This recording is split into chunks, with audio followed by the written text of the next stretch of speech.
make you no sleep on top bicycle. This better don't tie rapper. For those of you who never using an MTN SIM for over 15 days now, MTN don't charge. Come increase your welcome back of our whoop to 12 times your recharge when you load 100 naira and above. Yes, so no be one, no be two, no be three, no be four, no be even 10 cents. Now 12 times your recharge, then go take credit and data knock your phone. This one means if you recharge 100 naira, MTN go summer you with 900 naira credit plus 300 naira data bonus. If you call recharge 200 naira, now 1,800 naira credit go drop for your phone plus 600 naira data bonus. Just make sure that you use star 161 star recharge pin hash take recharge and enjoy your bonus for up to 30 days. This one don't pass welcome back. MTN come add show banker second term on top self. Hey, whether my MTN see, let me say begin follow enjoy better too. Everywhere you go, MTN. Splash FM 105.5.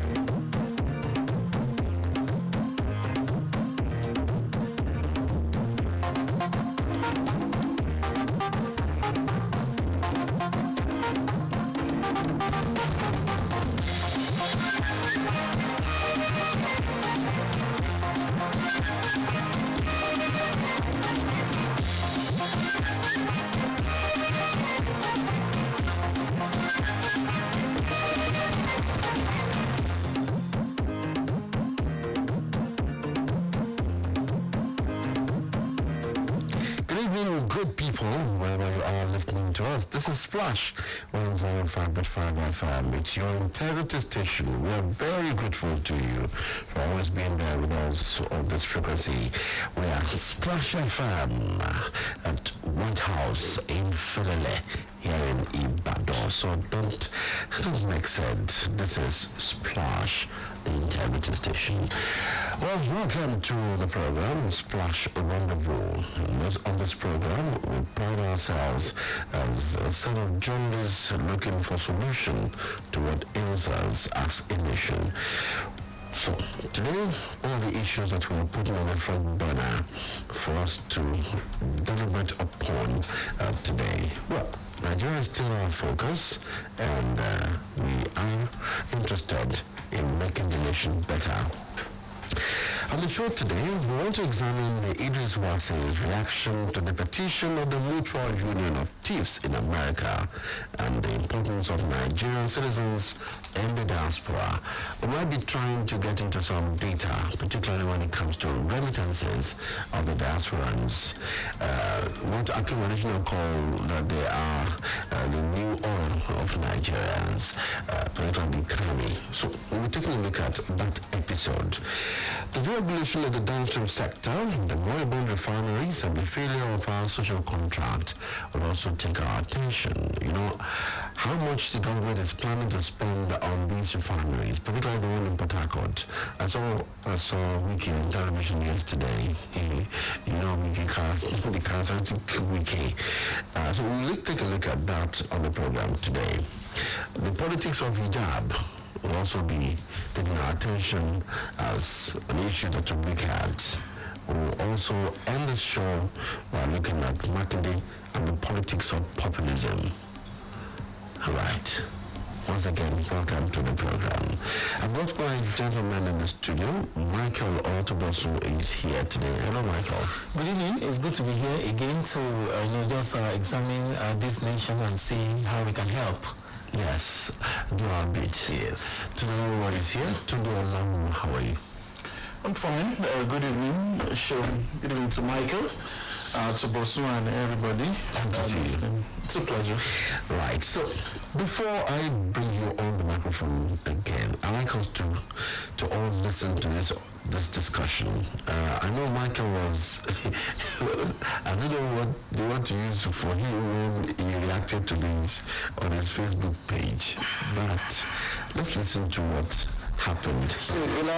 Representing Grey East, Grey West Federal Constituency of Benue State.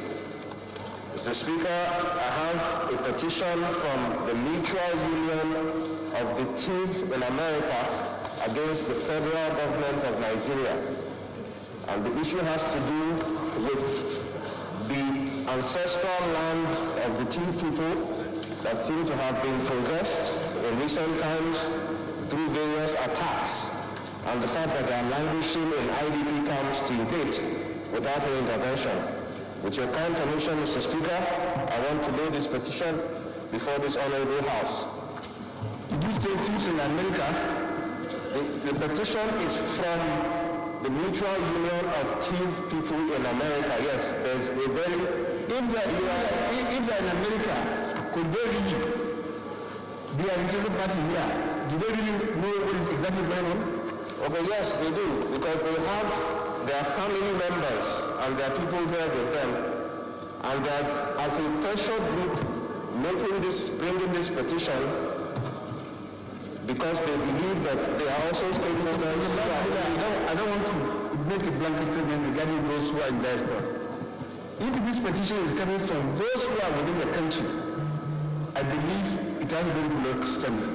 Living in America and then coming to lodge, there are Nigerians who are not all resident there. Some of them are just studying. Some of them just went there to do courses. No, you can say they are Nigerians, but I don't know if you have Nigerian citizenship. If you have dual citizenship. They're all Nigerian citizens.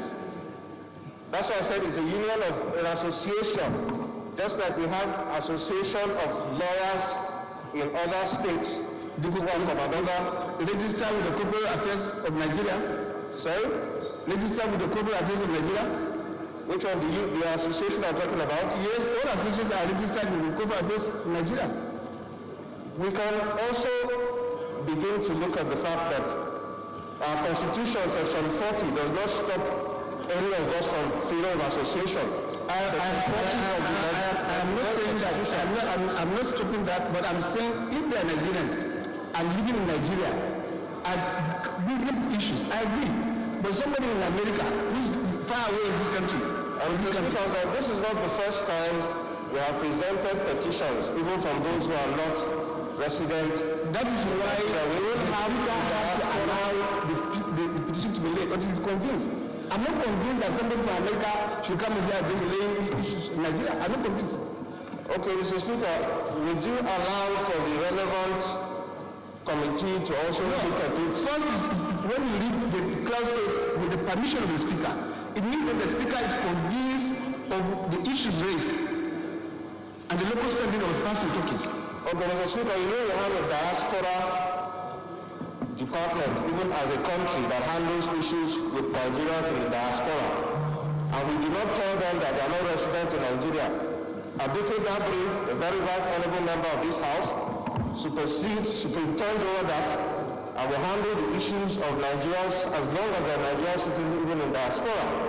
So these are still Nigerian citizens with Nigerian passports who are sending a petition. I will refer you to the functions of the Committee on Diaspora. If you go through that way, it has nothing relevant to what we are now presenting. Now, I'm not even talking about the committee. I'm saying... No, you are referring me to so that I will understand. Yes, we agree. That the House will have the authority.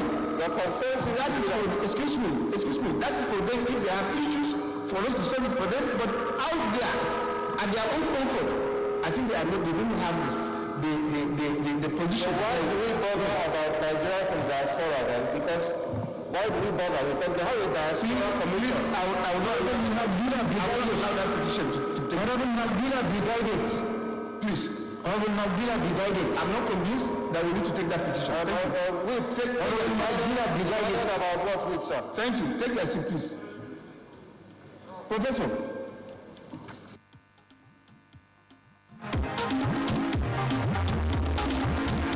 I was a member representing Gwe East, Gwe West Federal Constituency in the House of Representatives, Honorable Makbila, and the Team Nation in Benue State. And he's been demanding an apology from Deputy Speaker of the House, Oluwaseun, for rejecting their petition against the federal government on the alleged takeover of their ancestral lands.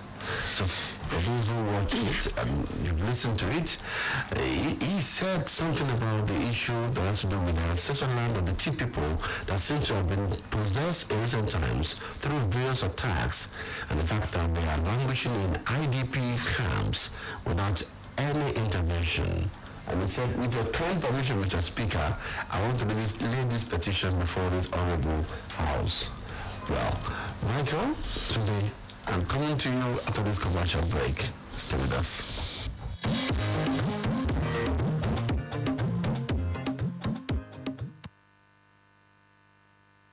Splash FM 105.5. Let's see you do it. You no need to stress at all.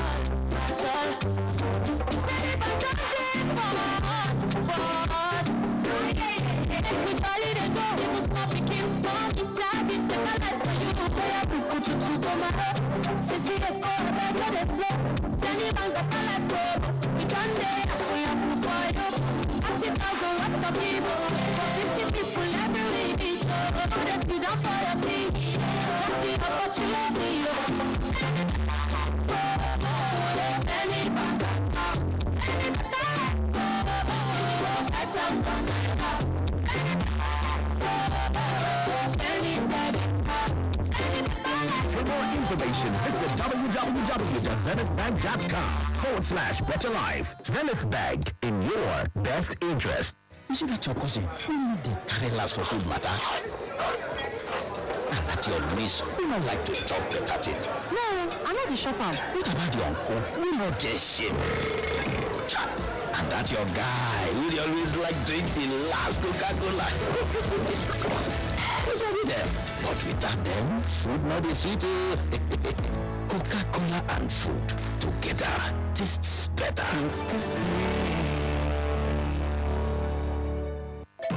You don't put yeast for bread before? The dough go just the rise. They rise like 5,000 naira when you put for EcoBank. Before you know, if it become 25,000 naira. Oga Baker! Hi! Now so EcoBank customers just the dance and willow. As EcoBank super rewards don't begin boku their money falla. Save 5,000 naira for your EcoBank account for 30 days or open new EcoBank account with 5,000 naira deposit. And you fit be one of the 50 people who go collect 25,000 naira awoof every week for 4 months. 4 people go win 1 million naira grand prize each. Collect EcoBank card for your account and link your card to *326# or EcoBank mobile to increase your assurance. Terms and conditions apply. EcoBank, the Pan-African Bank. Guy, you don't see that new funny video for Twitter? That one with the boy. You mean this one? What of that brother Shaggy News Kit? Where they circulate WhatsApp? This one. What of that meme? Where the guy?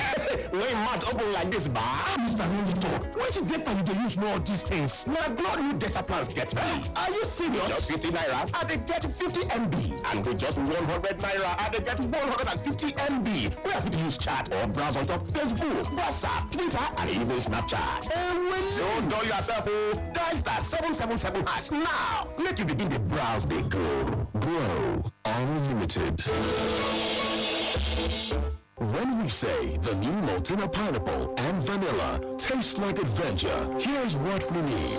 You get up like an action hero. Check yourself out in the mirror. And then, in slow-mo, you grab a chilled bottle of Maltina pineapple or Maltina vanilla. And enjoy the taste-piration. Own the flavor with the new Maltina Vanilla Pineapple or Classic and leave the taste-piration feeling. Maltina. Share happiness. Splash FM 105.5.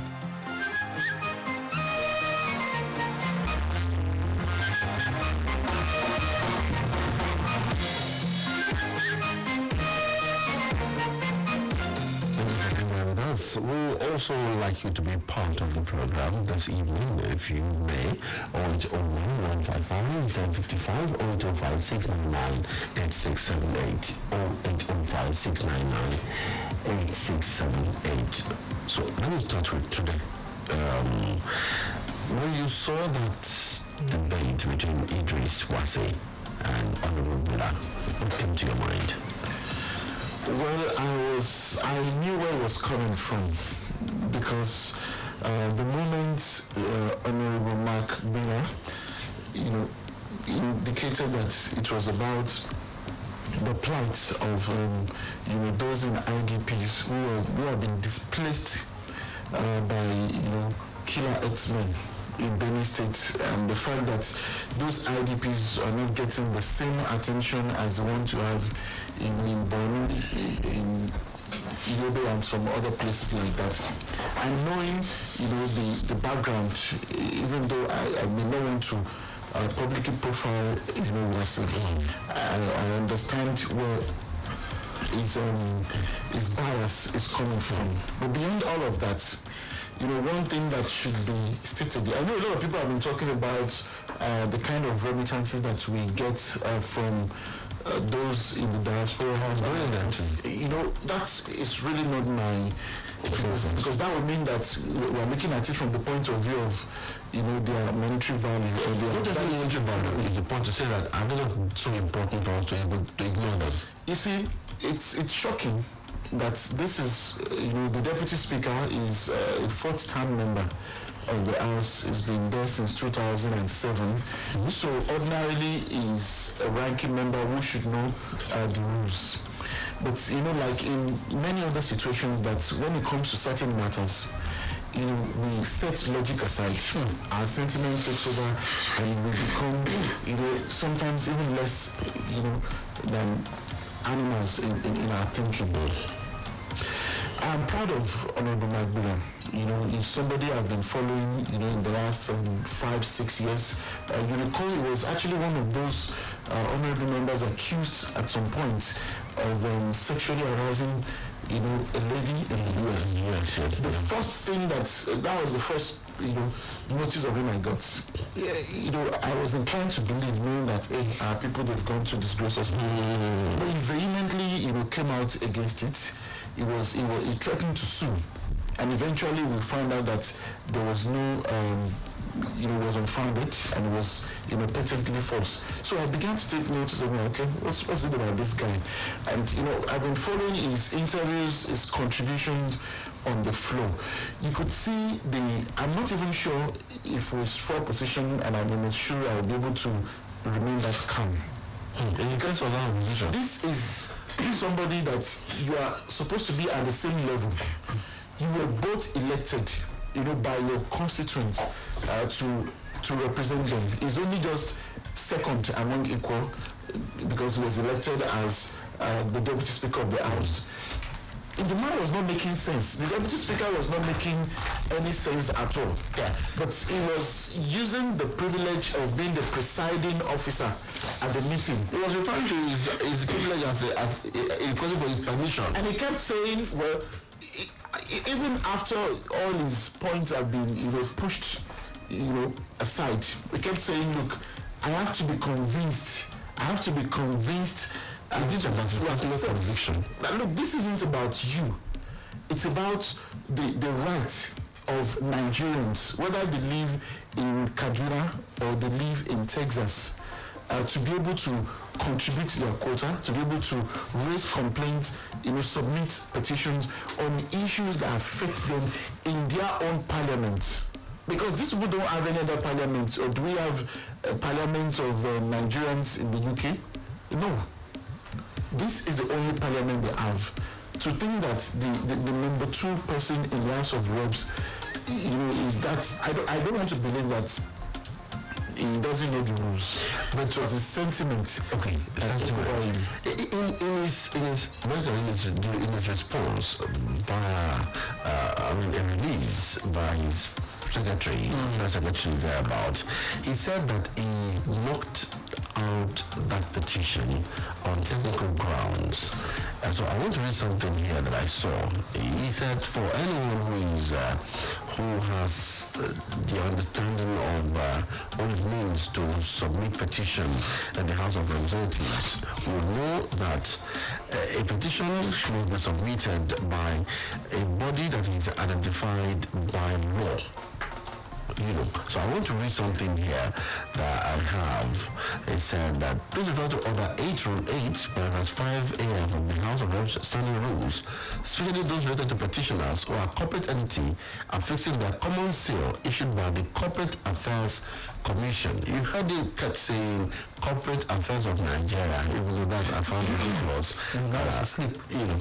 But for any experienced parliamentarian, this very coinage, that is Association of Chief Residents in the United States, raises a lot of technical questions. Are the petitioners represented here in Nigeria by a Nigerian office or a legal petitioner, or are they totally absent from the scene? Are they registered as an association with the Corporate Affairs Commission? He kept asking that question. You see, it was just begging the question. So even if I live in Texas, just like Tunde says, and Honorable Bila is my rep, does it not just presuppose, that I can send in a petition through my rep? Which was what happened basically. The guy represents those people here in Nigeria, wherever they are in this world. They can send their rep to make petitions on their behalf, and that was basically what he did for them. You see, the deputy speaker was just trying to buy his sympathy and time with that explanation. This is the best his lawyers can come. Yeah, that's the best his lawyers can come up with. There was a question he asked that really struck me to the ground. Do they really know what is going on? So even in the studio, we are watching what's going on in America. This is Berlin. Yes. So he's asking. See, we have people abroad who know what's going on even more than those of us who are in this country.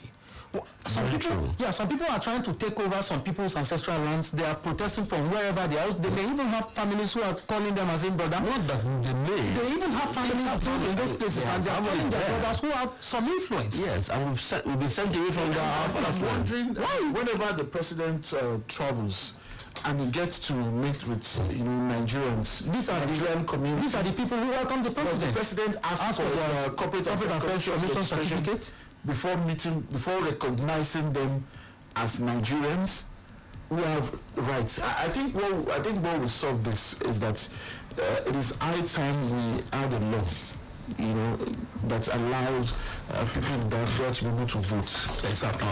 That's where I was going. Maybe that will knock some senses and maybe possibly it will help us to stop electing certain individuals, certain characters. It looks like, because we have a whole lot of them abroad. It looks like we do not recognize people who are Nigerians and who live abroad.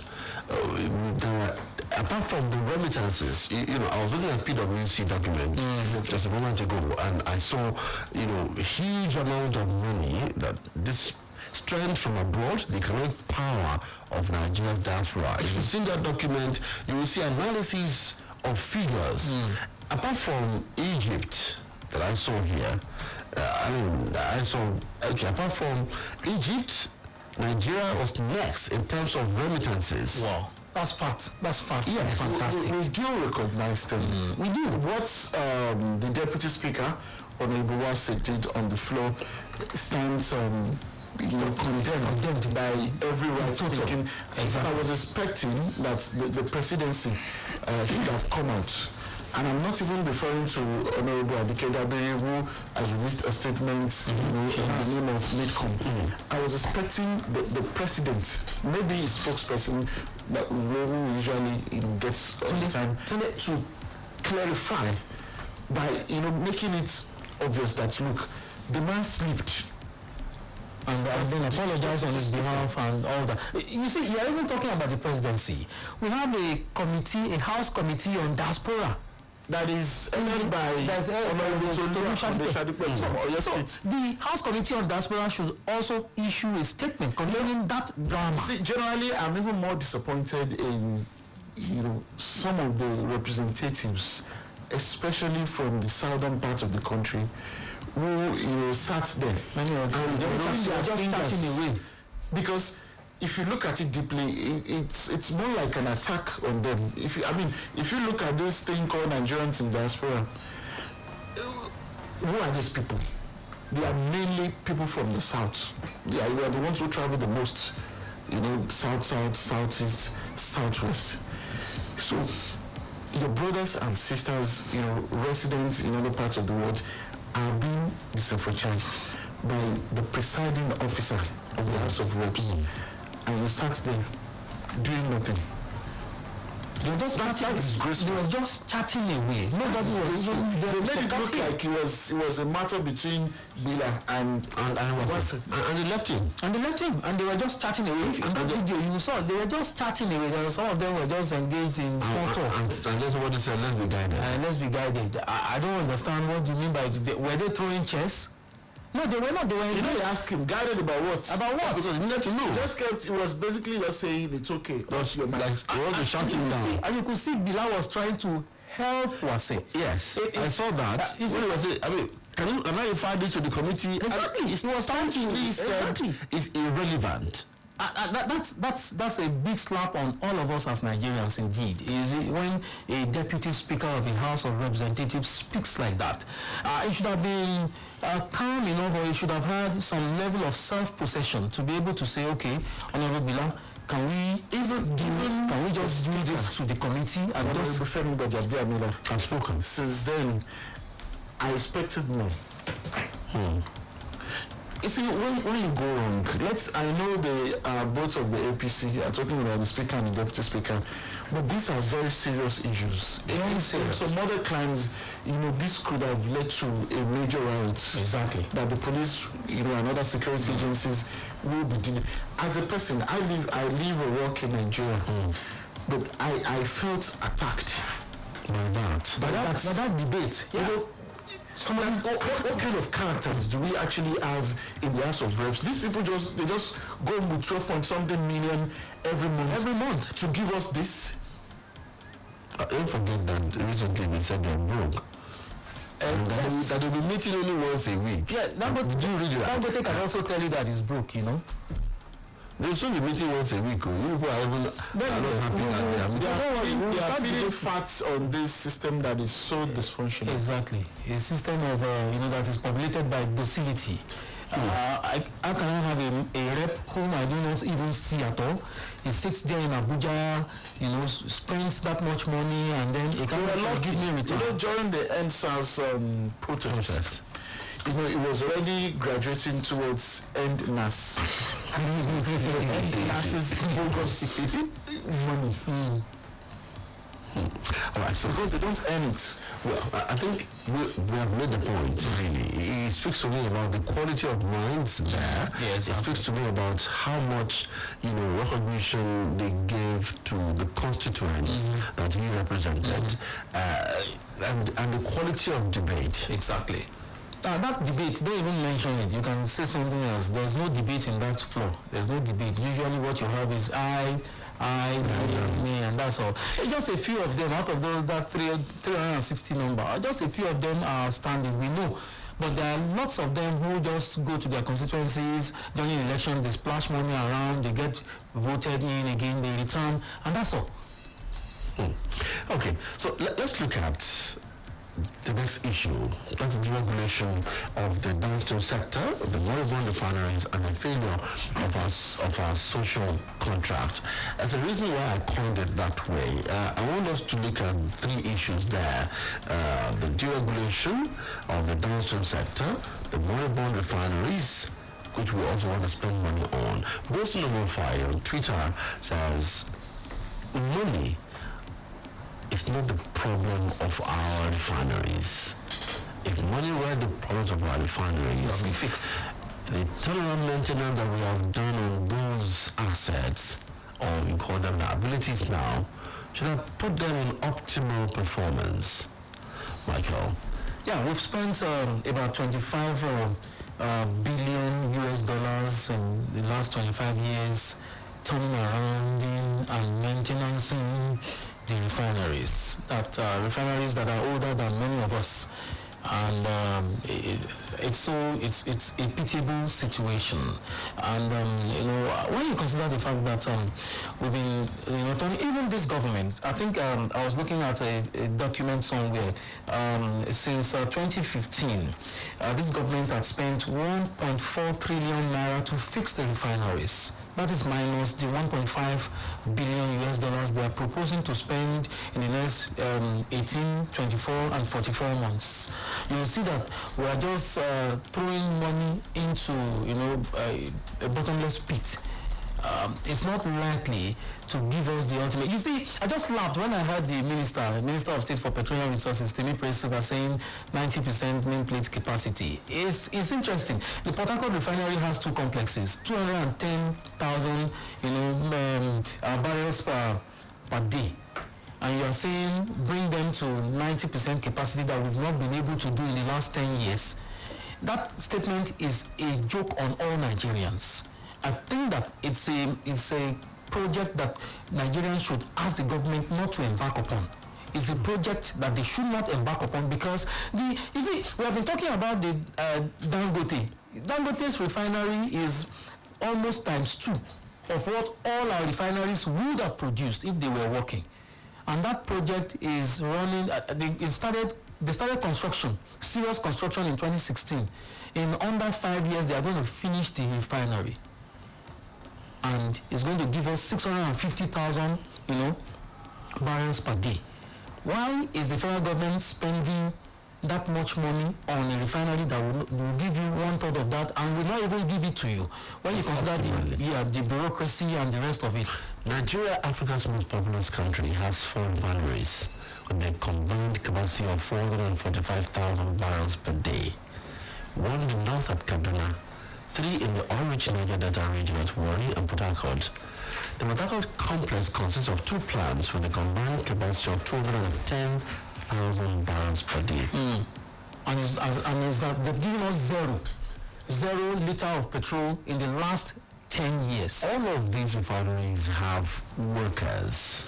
10 billion managers, directors, and we spend there's overhead. 10 billion every month. That's what we spend on them. There are people who live there, who live in those places.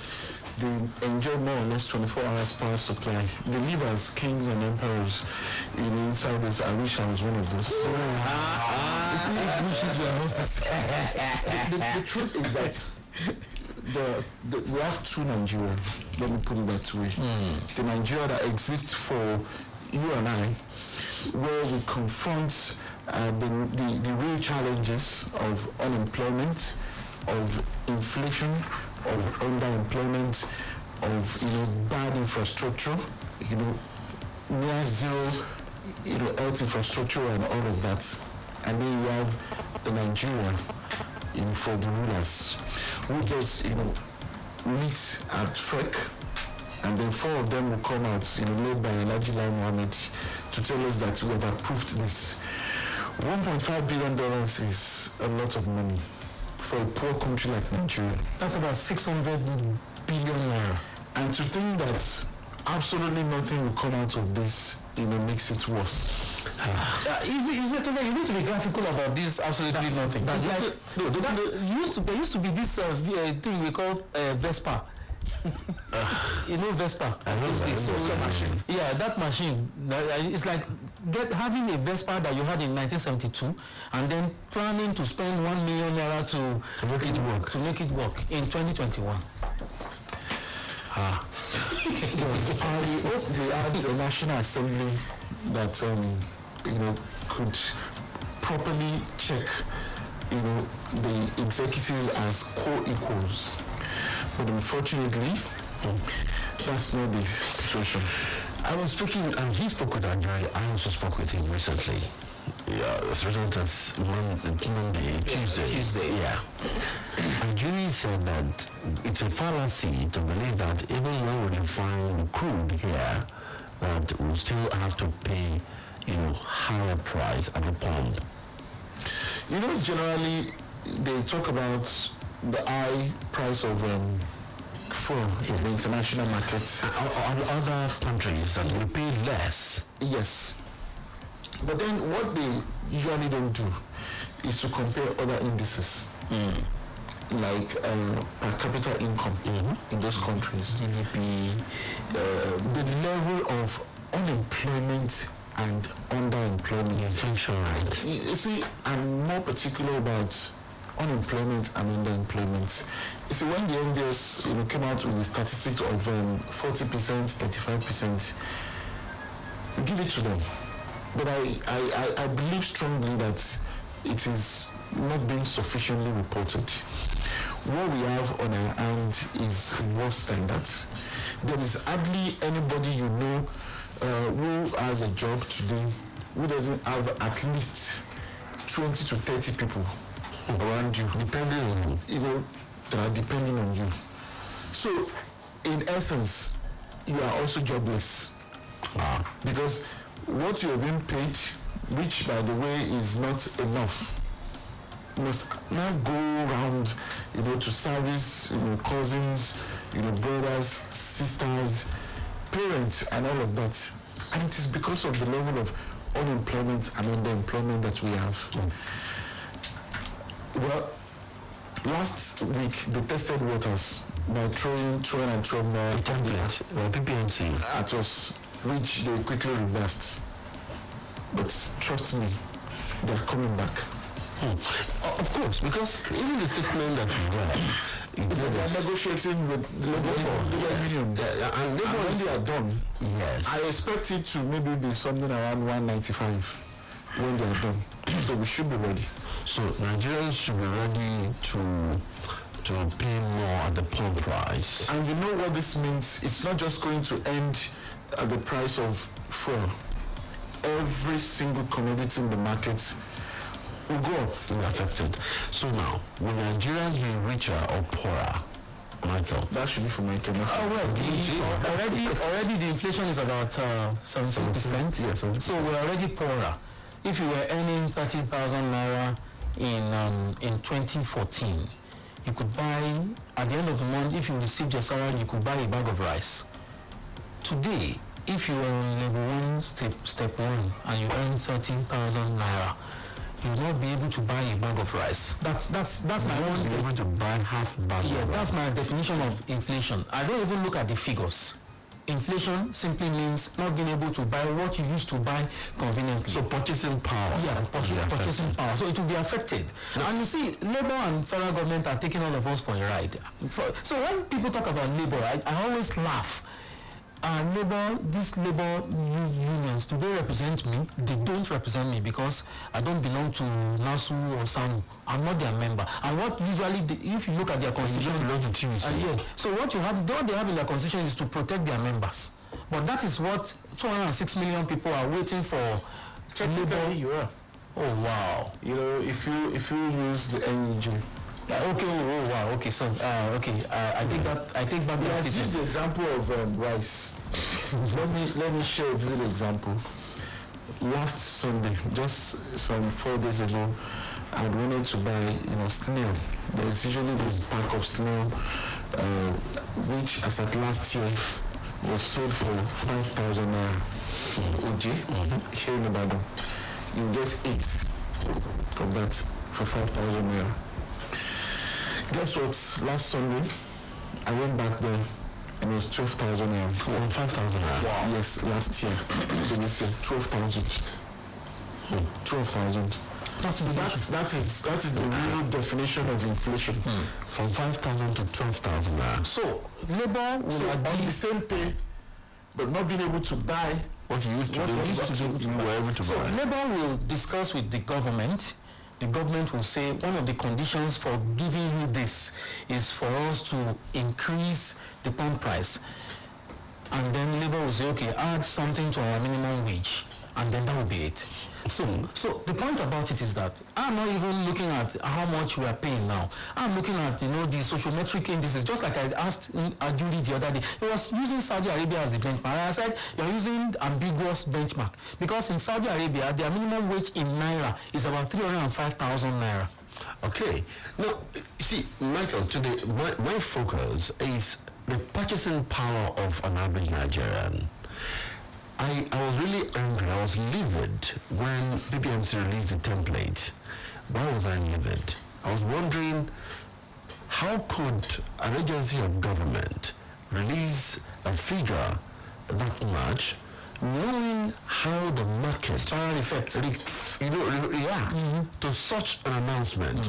And even a rumor that borders on the PMS is something that touches the market immediately. You feel it in your village. And they deleted that tweet. It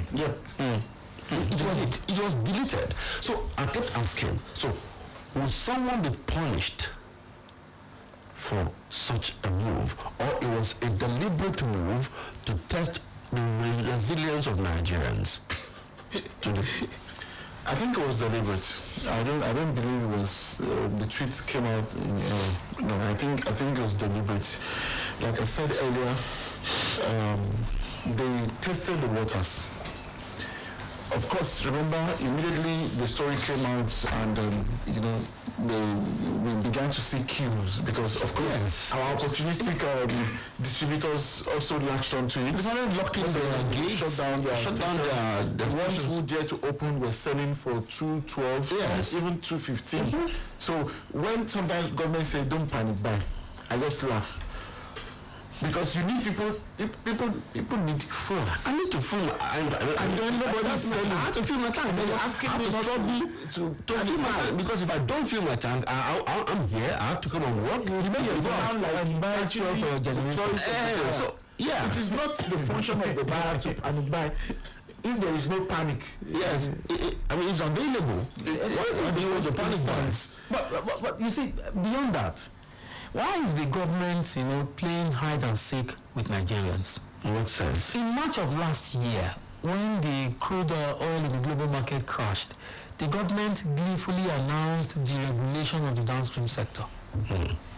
They said that we are handing over to market forces. And suddenly, the government came back in, I think it was in August or so, to say we are back with this subsidy payment, and they were very clever to avoid the word subsidy, so they call it under the cover and or buyback or swap or whatever. Why is the government being deceiving us? Why is the government not coming out straight? And fortunately for me, I was able to ask a jury, because the statement that the government issued and the NNPC issued, they said that no plan to increase fuel price for the month of March. Yes. So I asked them, that statement is open-ended.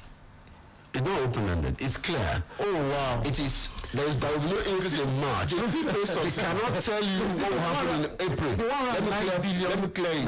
They cannot tell you what will happen in April. I asked a jury the same question, but not the same way about it. And I told him, I said, "You're telling me for sure that there will be no increase in March." And my brother, yes, there will be no increase in March. I said, "How about April?" He said, "That would depend on negotiation with the labor." What happened to you? So why doesn't the government come out straight? We are sorry we made such promises. We are sorry we have to go back to this situation because of this. Why is the government not communicating? So today, are we still paying subsidy? We are paying subsidy to the tune of around 16 naira a liter as of today. They can call it another name, but we are paying subsidy. So will this economy survive without subsidy on petrol? Without subsidy, we'll be buying right now for between 209 and 215 per liter. That's what it means. Will we get to that point? We're not far away from that point. That's the truth. The last I bought last week Friday was 168. I bought 180. I've not bought this week. I bought 180. I bought last week Friday 168. I bought 165. I bought 165 today. Yeah. 2 days ago I bought 165, but last Friday I bought 180. So it means we are close. Like close to 200 and something. Maybe we should start cutting our clothes according to our clothes. Where is the clothes now? I mean, they just messaged me, said, "Snail is for the big boys." I said, "This is a meal." It's not the new. It's not important to. It's the meal for the village. I mean, we used to pick it now. So it has become a luxury to. It is not ambitious. You don't know that even sliced bread is luxury for some people. Michael, what are you saying? 0805-699-8678, 0805-699-8678. We'd like to hear from you if you want to be part of the conversation this evening. 0805-699-8678. This evening, we want to hear you speak with us. 0805-699-8678. So let's go to solutions. What are we going to do?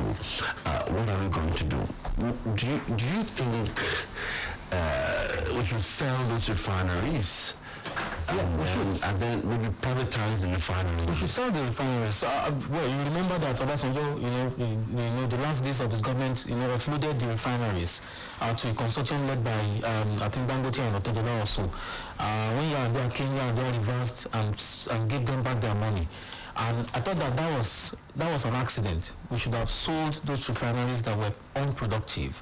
And I still stay on that argument. Let's sell off this refinery. I'm not even sure that I would like the government to build a refinery. Hello, good evening. Hello, good evening. What I agree with our government data is that they are decision us. What's your name, sir? What's your name? Where are you calling me from? Hello? What I need is that my name is Peter from Miniere. Okay, welcome, Mr. Peter. What I need is that now they said it will be selling 200 naira. What of if the oil price go to $140 like the time of Jonathan? How much are we going to be buying? We have to very realistic with this type of government that they are winning us now. So I don't understand them at all. They are just deceiving us. They are really deceiving us in this country. And it's only God that can rescue us from this. All this money that is going to use for refinery is for the boys for 2023 indirectly. You want to repair red pack with the money that can buy another Bajaj. So that is it. The money that can buy another Bajaj. Why are they destroying the modular refinery that the Eastern boys are doing? Instead of trying to encourage them, for them to be refining and be selling to the local market.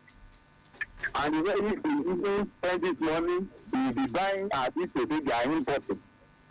So that's the way you know that they are deceiving us. They are deceiving us too. All right. Thank you, Peter. Thank you so much. The answer is there. Nowhere to be found. I'm very sorry for this country. Peter said he's very sorry for this country. He believes that the government is deceiving the people. All right, so let's see who is here with us. Good evening. Welcome to Splash London. Good evening. Hello, good evening. I can hear you. Can you hear me?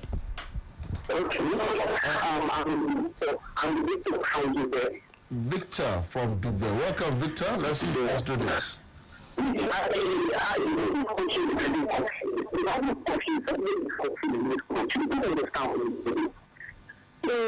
Jonathan, when the man was campaigning that he need to send petrol down to this 50 naira, whatever, I was looking. How is it possible? This is the source of revenue for this country. How are you going to bring it down to 50 naira? When we know the foreign market are no more holding this our own natural resources any longer. They are not holding it as before. Before we know how many barrels we sell per day and that and that. We are not having any source, anything.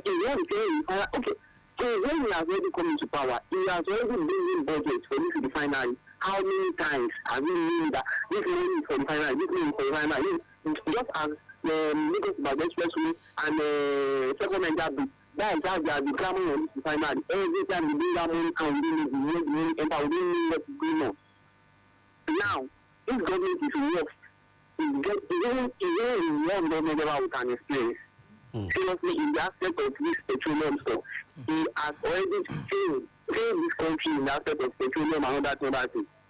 What I always say is that we should come out openly and tell us where and what. I think I should advise them to go and sell this refinery. They should just sell the refinery. They should just sell it.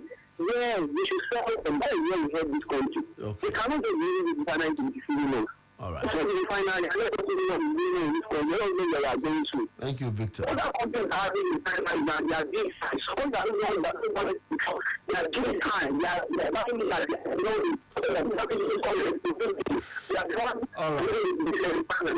all right, Victor. Thank you very much. Victor, thank you so much. He concord with you guys that we should send refineries. So I didn't hear whether you want us to send refineries or not, but before you answer, someone is already on the line. Hello, let's take this last person. Hello, good evening, welcome. Good evening, gentlemen. Good evening, sir. What's the name where you calling us from? Anthony. Welcome, sir. Anthony, welcome. Where are you calling from? From Ibadan. Okay, from Ibadan. Welcome. Gentlemen, as